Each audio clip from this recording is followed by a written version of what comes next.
Welcome to ആദിസ് PSC online class.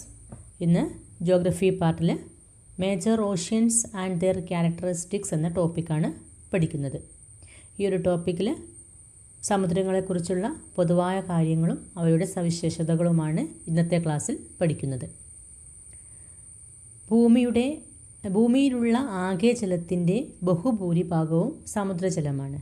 അതായത് ഭൂമിയുടെ ആകെ ജലത്തിൻ്റെ 96.59% സമുദ്രജലമാണ്. 96.59% സമുദ്രജലം.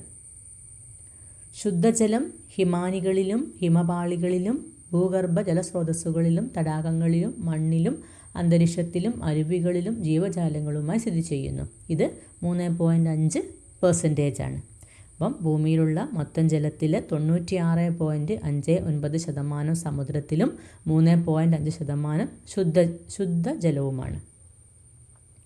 സമുദ്രങ്ങളെക്കുറിച്ചുള്ള പഠനം ഓഷ്യാനോഗ്രാഫി എന്നറിയപ്പെടുന്നു.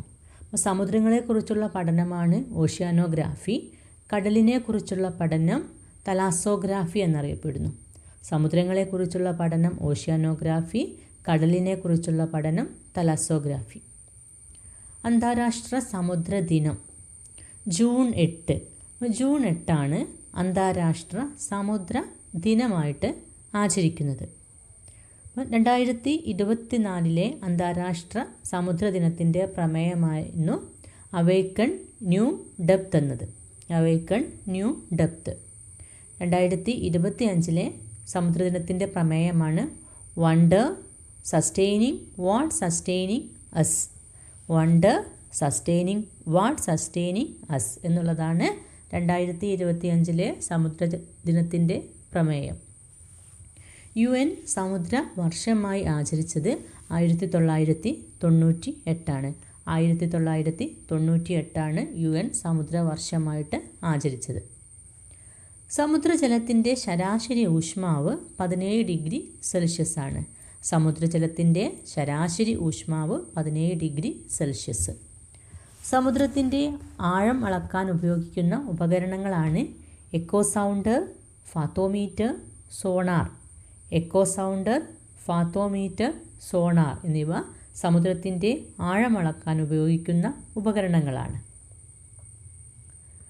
സമുദ്രത്തിലെ അളവുകൾ. സമുദ്രത്തിൻ്റെ ദൂരം അളക്കുന്ന യൂണിറ്റാണ് നോട്ടിക്കൽ മൈൽ. സമുദ്രത്തിൻ്റെ ദൂരം അളക്കുന്ന യൂണിറ്റ് നോട്ടിക്കൽ മൈൽ. ഒരു നോട്ടിക്കൽ മൈൽ എന്നത് 1.852 കിലോമീറ്ററാണ്. ഒരു നോട്ടിക്കൽ മൈൽ എന്നത് 1.852 കിലോമീറ്റർ. സമുദ്രത്തിൻ്റെ ആഴം അളക്കുന്ന യൂണിറ്റാണ് ഫാത്തം. സമുദ്രത്തിൻ്റെ ദൂരം അളക്കുന്നത് നോട്ടിക്കൽ മൈലും സമുദ്രത്തിൻ്റെ ആഴം അളക്കുന്നത് ഫാത്തവുമാണ്. ഒരു ഫാത്തം എന്നത് 6 അടിയാണെങ്കിൽ 1.8 മീറ്റർ. കപ്പലുകളുടെ വേഗത അളക്കുന്ന യൂണിറ്റ് നോട്ട്. കപ്പലുകളുടെ വേഗത അളക്കുന്ന യൂണിറ്റ് നോട്ട്. ഒരു നോട്ട് എന്നത് 1.852 km/h. തീരപ്രദേശത്തു നിന്നും എത്ര നോട്ടിക്കൽ മൈൽ ദൂരമാണ് ഓരോ രാജ്യത്തിനും സ്വന്തമായി അവകാശപ്പെടാവുന്നത്? 200 നോട്ടിക്കൽ മൈൽ. അപ്പോൾ സമുദ്രപ്രദേശത്തു നിന്നും 200 നോട്ടിക്കൽ മൈൽ ദൂരമാണ് ഓരോ രാജ്യത്തിനും സ്വന്തമായി അവകാശപ്പെടാവുന്നത്. നെക്സ്റ്റ്, സമുദ്രതട ഭൂപ്രകൃതി. സമുദ്രതടത്തിൻ്റെ വിവിധ വിഭാഗങ്ങളാണ് വൻകരത്തട്ട്, വൻകരച്ചരിവ്, അഗാധ സമുദ്ര സമതലങ്ങൾ, സമുദ്രാന്തർ ഗർത്തങ്ങൾ. സമുദ്രത്തിൻ്റെ അടിത്തട്ടിനെ പ്രധാനമായും 4 വിഭാഗങ്ങളായി തരംതിരിച്ചിരിക്കുന്നു. വൻകരത്തട്ട്, വൻകരച്ചരിവ്, അഗാധ സമുദ്ര സമതലങ്ങൾ, സമുദ്രാന്തർ ഗർത്തങ്ങൾ. സമുദ്രത്തിൻ്റെ അടിത്തട്ടിൽ സ്ഥിതി ചെയ്യുന്ന മറ്റു രൂപങ്ങളാണ് പർവ്വതനിരകൾ, കടൽ കുന്നുകൾ, ഗയോട്ടുകൾ, കിടങ്ങുകൾ, ബൃഹത് കന്ദരങ്ങൾ. ഇവയെക്കുറിച്ചൊക്കെ ഡീറ്റെയിൽ ആയിട്ട് പഠിക്കാം. വൻകരത്തട്ട്. അപ്പോൾ എന്താണ് വൻകരത്തട്ട് എന്നത്? വൻകരകളും സമുദ്രങ്ങളും തമ്മിൽ ചേരുന്ന ഭാഗത്ത് കടലിനടിയിലേക്കു നീളുന്ന വൻകരകളുടെ അതിരുകളാണ് വൻകരത്തട്ട്. വൻകരകളും സമുദ്രങ്ങളും തമ്മിൽ ചേരുന്ന ഭാഗത്ത് കടലിനടിയിലേക്കു നീളുന്ന വൻകരകളുടെ അതിരുകളാണ് വൻകരത്തട്ട്. ആഴം കുറഞ്ഞ കടലുകളും കടലിടുക്കുകളും സ്ഥിതി ചെയ്യുന്ന ഭാഗമാണ് വൻകരത്തട്ടിന് മുകളിൽ, അല്ലെങ്കിൽ വൻകരത്തട്ടിന് മുകളിലാണ് ആഴം കുറഞ്ഞ കടലുകളും കടലിടുക്കുകളും സ്ഥിതി ചെയ്യുന്നത്. സമുദ്രത്തിലെ ഏറ്റവും ആഴം കുറഞ്ഞ ഭാഗമാണ് വൻകരത്തട്ട്.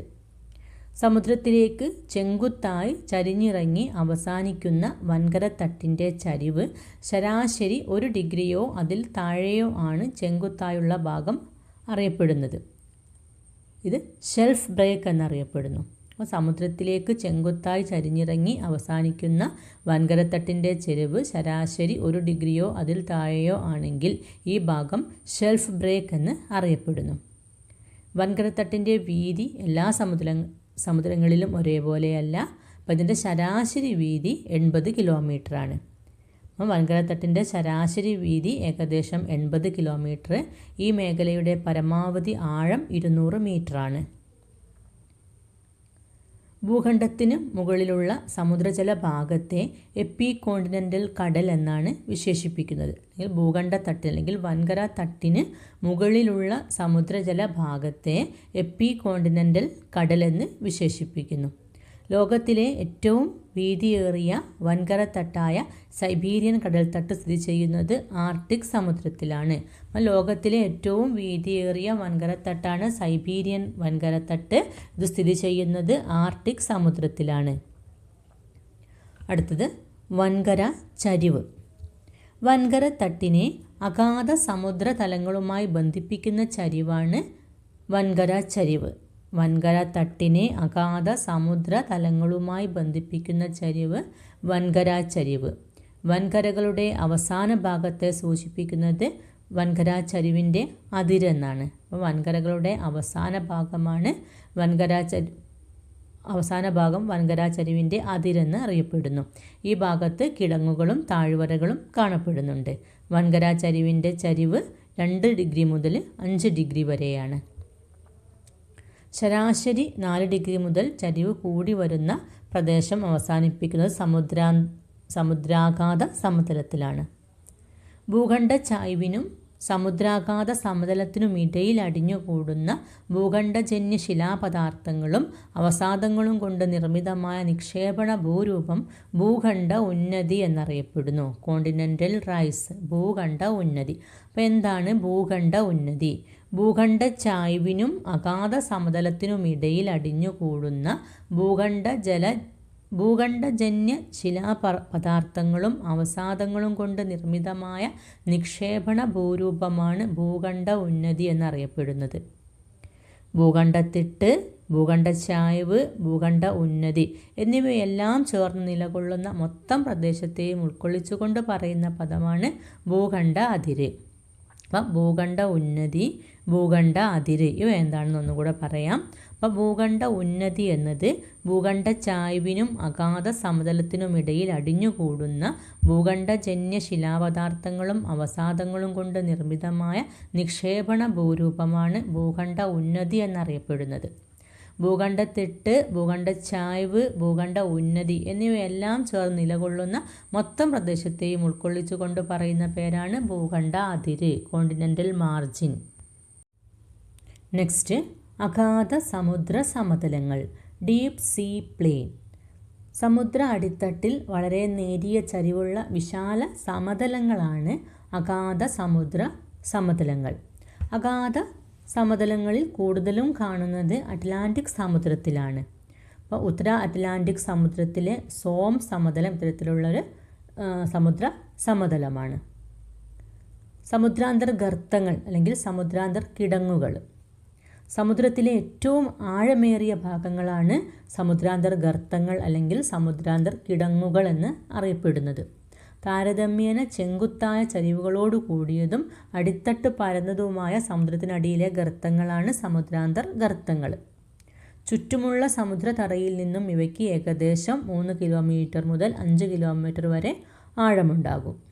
സജീവ അഗ്നിപർവ്വതങ്ങൾ സ്ഥിതി ചെയ്യുന്ന പ്രദേശങ്ങളിലും ശക്തമായ ഭൂകമ്പങ്ങൾ ഉണ്ടാകുന്ന പ്രദേശങ്ങളിലുമാണ് ഇത്തരം ഗർത്തങ്ങൾ രൂപപ്പെടുന്നത്. ഏറ്റവും കൂടുതൽ സമുദ്രാന്തർ ഗർത്തങ്ങൾ കണ്ടെത്തിയിട്ടുള്ള സമുദ്രമാണ് പസഫിക് സമുദ്രം. 32ഓളം സമുദ്രാന്തർ ഗർത്തങ്ങളാണ് പസഫിക് സമുദ്രത്തിൽ കണ്ടെത്തിയിട്ടുള്ളത്. സമുദ്രാന്തർ ഗർത്തങ്ങൾ രൂപപ്പെടുന്ന മേഖലയാണ് നിമജ്ജന മേഖല. സമുദ്രാന്തർ ഗർത്തങ്ങൾ രൂപപ്പെടുന്ന മേഖല നിമജ്ജന മേഖല. സംയോജക സീമകളിൽ ഫലകങ്ങൾ തമ്മിൽ സാന്ദ്രതാ വ്യത്യാസമുണ്ടെങ്കിൽ സാന്ദ്രത കൂടിയ ഫലകം സാന്ദ്രത കുറഞ്ഞ ഫലകത്തിനടിയിലേക്ക് ആണ്ടുപോകുന്ന മേഖലയാണ് നിമജ്ജന മേഖലകൾ. അപ്പോൾ ഈ നിമജ്ജന മേഖലയിലാണ് സമുദ്രാന്തർ ഗർത്തങ്ങൾ രൂപപ്പെടുന്നത്. സമുദ്രത്തിലെ മറ്റു ചെറു ഭൂരൂപങ്ങളാണ് മധ്യ സമുദ്രാന്തർ പർവ്വതനില, മിഡ് ഓഷ്യാനിക് റിഡ്ജസ്. ഒരു വിശാല ഗർത്തത്താൽ വേർതിരിക്കപ്പെട്ട 2 പർവ്വത ശൃംഖലകളാണ് മധ്യ സമുദ്രാന്തർ പർവ്വതനിര. ഒരു വിശാല ഗർത്തത്താൽ വേർതിരിക്കപ്പെട്ട 2 പർവ്വത ശൃംഖലകളാണ് മധ്യ സമുദ്രാന്തർ പർവ്വതനിര. വിയോജക സീമകളിൽ ഫലകങ്ങൾ പരസ്പരം അകലുന്നതിൻ്റെ ഫലമായി ഇടയ്ക്കിടെ മാഗ്മ പുറത്തേക്ക് വരികയും തണുത്തുറഞ്ഞ് രൂപപ്പെടുന്നവയുമാണ് സമുദ്രാന്തർ പർവ്വതനിരകൾ. അപ്പോൾ ഇതിന് ഉദാഹരണമാണ് മധ്യ അറ്റ്ലാന്റിക് പർവ്വതനിര. മധ്യ അറ്റ്ലാന്റിക് പർവ്വതനിര സമുദ്രാന്തർ നിരയാണ്. അപ്പോൾ സമുദ്രാന്തർ പർവ്വതനിര എന്നത് വിയോജക സീമകളിൽ ഫലകങ്ങൾ പരസ്പരം അകലുന്നതിൻ്റെ ഫലമായി ഇവയ്ക്കിടയിലൂടെ മാഗ്മ പുറത്തേക്ക് വരികയും തണുത്തുറഞ്ഞ് രൂപം കൊള്ളുന്നവയുമാണ് സമുദ്രാന്തർ പർവ്വതനിരകൾ. ഇതിനുദാഹരണമാണ് മധ്യ അറ്റ്ലാന്റിക് പർവ്വതനിര. ഈ പർവ്വതനിരകളിൽ 2500 മീറ്റർ വരെ ഉയരമുള്ള കൊടുമുടികളുണ്ട്. ഉയരമേറിയ ചില പർവ്വത ശിഖരങ്ങൾ സമുദ്രോപരിതലത്തിന് മുകളിലായും കാണപ്പെടുന്നു. ഇതിനുദാഹരണമാണ് മധ്യ അറ്റ്ലാന്റിക് പർവ്വതനിരയിൽ സ്ഥിതി ചെയ്യുന്ന ഐസ്ലൻഡ്. മധ്യ അറ്റ്ലാന്റിക് പർവ്വതനിരയിൽ സ്ഥിതി ചെയ്യുന്ന ഐസ്ലൻഡ്. നെക്സ്റ്റ്, കടൽക്കുന്ന്, സീമോണ്ട്. സമുദ്രതറയിൽ നിന്നും ഉയർന്നു നിൽക്കുന്ന അഗ്നിപർവ്വതജന്യ കുന്നുകളാണ് കടൽക്കുന്ന്. പസഫിക് സമുദ്രത്തിലെ ഹവായിയൻ ദ്വീപുകളുടെ തുടർച്ചയായ എംബറൽ കടൽക്കുന്ന് ഇതിന് ഉദാഹരണമാണ്. അടുത്തത്, സമുദ്രാന്തർ ബൃഹത് കന്ദരങ്ങൾ. വൻകര തട്ടുകളെയോ ചരിവുകളെയോ മുറിച്ചുകൊണ്ട് സമുദ്രത്തിലേക്കു നീളുന്ന ആഴമേറിയ തായ്വരകളാണ് സമുദ്രാന്തർ ബൃഹത് കന്ദരങ്ങൾ. വൻകര തട്ടുകളെയോ ചരിവുകളെയോ മുറിച്ചുകൊണ്ട് സമുദ്രത്തിലേക്കു നീളുന്ന ആഴമേറിയ തായ്വരകളാണ് സമുദ്രാന്തർ ബൃഹത് കന്ദരങ്ങൾ. ഉദാഹരണമായിട്ട് ഹഡ്സൺ കാനിയോൺ. നെക്സ്റ്റ്, ഗയോട്ടുകൾ. മുകൾ ഭാഗം പരന്ന കടൽക്കുന്നുകളാണ് ഗയോട്ടുകൾ എന്ന് അറിയപ്പെടുന്നത്. മുകൾ ഭാഗം പരന്ന കടൽക്കുന്നുകളാണ് ഗയോട്ടുകൾ എന്ന് അറിയപ്പെടുന്നത്. പല ഘട്ടങ്ങളിലൂടെ ക്രമേണയുള്ള അവതലനത്തിൻ്റെ ഫലമായിട്ട് പരന്ന കുന്നുകളായി രൂപപ്പെടുന്നതാണ് ഗയോട്ടുകൾ. Next, atoll. ഉഷ്ണമേഖലാ സമുദ്രങ്ങളിൽ ഒരു ഗർത്തത്തിനു ചുറ്റുമായി കാണപ്പെടുന്ന ഉയരം കുറഞ്ഞ പവിഴ ദ്വീപുകളാണ് അറ്റോളുകൾ. ഉഷ്ണമേഖലാ സമുദ്രങ്ങളിൽ ഒരു ഗർത്തത്തിനു ചുറ്റുമായി കാണപ്പെടുന്ന ഉയരം കുറഞ്ഞ പവിഴ ദ്വീപുകളാണ് അറ്റോളുകൾ. കടൽ ഗുഹകൾ. ഭൂഖണ്ഡ ചായ്വിലേക്കും അഗാധ സമുദ്രതടത്തിലേക്കുമെത്തുന്ന ഉയർന്ന ഭിത്തികളോടും ക്രമരഹിതമായ തറയോടും കൂടിയ ഇടുങ്ങിയതും ആയമേറിയതുമായ വി ആകൃതിയിലുള്ള സമുദ്രാന്തര താഴ്വരകളാണ് കടൽ ഗുഹകൾ. നെക്സ്റ്റ്, ഭൂചലന രഹിത വരമ്പുകൾ. പസഫിക് സമുദ്രത്തിലെ ഏറ്റവും പ്രസിദ്ധമായ ഭൂചലന രഹിത വരമ്പാണ് ഹവായിയൻ എംബറർ നിര. പസഫിക് സമുദ്രത്തിലെ ഏറ്റവും പ്രസിദ്ധമായ ഭൂചലനരഹിത വരമ്പാണ് ഹവായിയൻ എംബറർ നിര. പ്രമുഖ ഭൂചലനരഹിത വരമ്പുകളാണ് ഇന്ത്യൻ സമുദ്രത്തിലെ 90 ഈസ്റ്റ് റിഡ്ജ്. ഇന്ത്യൻ മഹാസമുദ്രത്തിലെ 90 ഈസ്റ്റ് റിഡ്ജ്. ചാഗോസ്, ലക്ഷദ്വീപ് പീഠഭൂമിയിൽ കാണപ്പെടുന്ന ചാഗോസ്. ദക്ഷിണ അറ്റ്ലാന്റിക്കിലെ Walvis ridge, Rio Grande rise എന്നിവ. ഭൂചലനരഹിത വരമ്പുകൾ. പസഫിക് സമുദ്രത്തിലെ ഏറ്റവും പ്രസിദ്ധമായ ഭൂചലനരഹിത വരമ്പാണ് ഹവായിയൻ എംബറർ നിര. മറ്റു ഭൂചലനരഹിത വരമ്പുകളാണ് ഇന്ത്യൻ സമുദ്രത്തിലെ 90 ഈസ്റ്റ് റിഡ്ജ്, ലക്ഷദ്വീപ് പീഠഭൂമിയിലെ ചാഗോസ്, ദക്ഷിണ അറ്റ്ലാന്റിക്കിലെ Walvis ridge, Rio Grande rise എന്നിവ. നെക്സ്റ്റ്, സമുദ്രജല താപം, ടെമ്പറേച്ചർ ഓഫ് ഓഷ്യൻ വാട്ടർ. കരയെ അപേക്ഷിച്ച് സമുദ്രം വളരെ സാവധാനത്തിലാണ് ചൂട് പിടിക്കുന്നതും തണുക്കുന്നതും. സമുദ്രജല താപവിതരണത്തെ സ്വാധീനിക്കുന്ന ഘടകങ്ങളാണ് അക്ഷാംശം, കരയുടെയും കടലിൻ്റെയും തുല്യമല്ലാത്ത വിതരണം, സ്ഥിരവാതങ്ങൾ, സമുദ്രജല പ്രവാഹങ്ങൾ. സമുദ്രജല താപവിതരണത്തെ സ്വാധീനിക്കുന്ന ഘടകങ്ങൾ: ഒന്ന്, അക്ഷാംശം. ഭൂമധ്യരേഖയിൽ നിന്നും ധ്രുവങ്ങളിലേക്ക് പോകുന്തോറും ഉപരിതല സമുദ്രജലതാപം കുറഞ്ഞു വരുന്നു. സൗരോർജ വികിരണത്തിൻ്റെ അളവ് കുറയുന്നതാണ് ഇതിനു കാരണം. രണ്ട്, കരയുടെയും കടലിൻ്റെയും തുല്യമല്ലാത്ത വിതരണം. ഉത്തരാർദ്ധഗോളത്തിലെ സമുദ്രങ്ങൾ വിശാലമായ വൻകരകളെ തൊട്ടുകിടക്കുന്നത് കൊണ്ട് അവയ്ക്ക് താരതമ്യേന കൂടുതൽ ചൂട് ലഭിക്കുന്നു. ഉത്തരാർദ്ധഗോളത്തിലെ സമുദ്രങ്ങൾ വിശാലമായ വൻകരകളെ തൊട്ടുകിടക്കുന്നത് കൊണ്ട് അവയ്ക്ക് താരതമ്യേന കൂടുതൽ ചൂട് ലഭിക്കുന്നു. നെക്സ്റ്റ്, സ്ഥിരവാതങ്ങൾ. കരയിൽ നിന്നും കാറ്റ് കടലിലേക്ക് വീശുമ്പോൾ സമുദ്രോപരിതലത്തിലെ ചൂടുപിടിച്ച ജലം തീരത്തുനിന്ന് ദൂരേക്കു നീക്കം ചെയ്യപ്പെടുന്നു. തൽഫലമായി അടിയിൽ നിന്നുമുള്ള തണുത്ത ജലം മുകളിലേക്ക് പൊന്തി വരുന്നു. ഇത് സമുദ്രജലത്തിലെ ലംബമായുള്ള താപവ്യതിയാനത്തിന് കാരണമാകുന്നു. എന്നാൽ കടലിൽ നിന്നും കാറ്റ് കരയിലേക്ക് വീശുമ്പോൾ ചൂടുപിടിച്ച സമുദ്രജലം തീരത്തേക്ക് എത്തിച്ചേരുന്നു. ഇത് താപവർദ്ധനവിന് കാരണമാകുന്നു. അടുത്തത് സമുദ്രജല പ്രവാഹങ്ങൾ. ഉഷ്ണ സമുദ്രജല പ്രവാഹങ്ങൾ ശൈത്യമേഖലകളിലെ താപം വർദ്ധിപ്പിക്കുകയും ശീത സമുദ്രജല പ്രവാഹങ്ങൾ ചൂടുള്ള പ്രദേശങ്ങളിലെ താപം കുറയ്ക്കുകയും ചെയ്യുന്നു. ഉഷ്ണജല പ്രവാഹമായ ഗൾഫ് സ്ട്രീം വടക്കേ അമേരിക്കയുടെ കിഴക്കൻ തീരപ്രദേശത്തിനോടും യൂറോപ്പിൻ്റെ പടിഞ്ഞാറൻ തീരപ്രദേശത്തിനോടും ചേർന്നുള്ള സമുദ്രഭാഗങ്ങളിലെ താപം വർദ്ധിപ്പിക്കുന്നു. ഉഷ്ണജല പ്രവാഹമായ ഗൾഫ് സ്ട്രീം വടക്കേ അമേരിക്കയുടെ കിഴക്കൻ തീരപ്രദേശത്തിനോടും യൂറോപ്പിൻ്റെ പടിഞ്ഞാറൻ തീരപ്രദേശത്തിനോടും ചേർന്നുള്ള സമുദ്രഭാഗങ്ങളിലെ താപം വർദ്ധിപ്പിക്കുന്നു. ശീതജല പ്രവാഹമായ ലാബ്രഡോർ പ്രവാഹം വടക്കേ അമേരിക്കയുടെ വടക്കുകിഴക്ക് തീരപ്രദേശത്തോട് ചേർന്നുള്ള സമുദ്രഭാഗങ്ങളിലെ താപം കുറയുന്നതിന് കാരണമാകുന്നു. സമുദ്രജലത്തിൻ്റെ താപവിതരണം. സമുദ്രോപരിതലത്തിൽ നിന്നും ഏകദേശം 100 മീറ്റർ മുതൽ 400 മീറ്റർ വരെ ആഴത്തിൽ ഒരു അതിർത്തി പ്രദേശമുണ്ട്.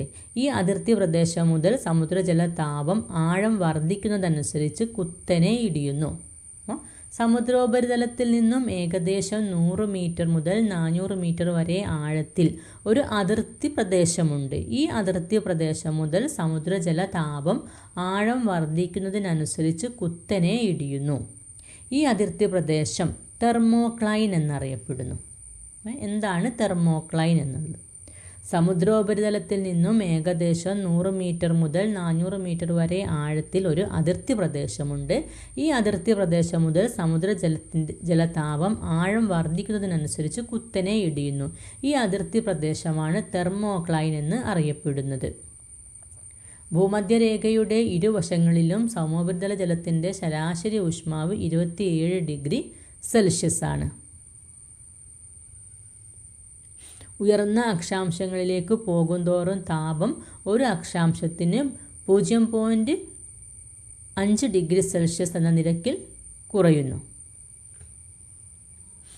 ഏറ്റവും ഉയർന്ന സമുദ്രജല താപം രേഖപ്പെടുത്തിയിരിക്കുന്നത് ഭൂമധ്യരേഖയിൽ നിന്നും അല്പം വടക്ക് മാറിയിട്ടാണ്. ഉത്തരാർദ്ധഗോളത്തിലെ ശരാശരി വാർഷിക സമുദ്രജല താപമാണ് 19 ഡിഗ്രി സെൽഷ്യസ്. ദക്ഷിണാർദ്ധഗോളത്തിലെ ശരാശരി വാർഷിക സമുദ്രജല താപം 16 ഡിഗ്രി സെൽഷ്യസ്. സമുദ്രത്തിൻ്റെ അടിത്തട്ടിലെ ചൂട് വ്യാപിക്കുന്നത് ജലത്തിൻ്റെ സംവഹന പ്രക്രിയയിലൂടെയാണ്. സമുദ്രത്തിൻ്റെ അടിത്തട്ടിലേക്ക് ചൂട് വ്യാപിക്കുന്നത് ജലത്തിൻ്റെ സംവഹന പ്രക്രിയയിലൂടെയാണ്. Next, ലവണത്വം, salinity. സമുദ്രജലത്തിലെ ലവണത്വം. സമുദ്രത്തിൽ അലിഞ്ഞു ചേർന്നിട്ടുള്ള എല്ലാ ധാതു ലവണങ്ങളുടെയും മൊത്തം അളവാണ് സമുദ്രത്തിൻ്റെ ലവണത്വം. സമുദ്രത്തിൽ അലിഞ്ഞു ചേർന്നിട്ടുള്ള എല്ലാ ധാതു ലവണങ്ങളുടെയും മൊത്തം അളവാണ് സമുദ്രത്തിൻ്റെ ലവണത്വം എന്നറിയപ്പെടുന്നത്. സമുദ്രത്തിൽ അടങ്ങിയിരിക്കുന്ന ലവണാംശത്തിൻ്റെ സാന്ദ്രീകരണവും ലവണത്വം എന്നറിയപ്പെടുന്നു.